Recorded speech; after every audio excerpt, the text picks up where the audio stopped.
Hi అండి. ఈరోజు మనం పప్పు గుత్తితో టమాటా పచ్చడి చేస్తున్నాం.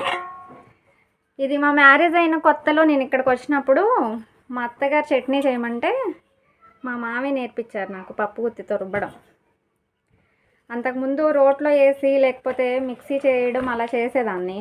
మిక్సీ వేస్తేనేమో బాగా మెత్తగా అయిపోయాయి, రోట్లోనేమో అంత అలవాటు లేక ఇబ్బంది పడేదాన్ని.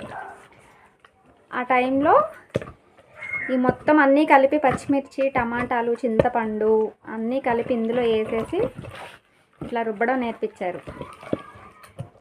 రోటి పచ్చడి కంటే చాలా టేస్టీగా ఉంటుంది. అంటే రోట్లో అయినా కూడా బాగా మెత్తగా అవుతాయి, మిక్సీ అయినా బాగా మెత్తగా అవుతాయి.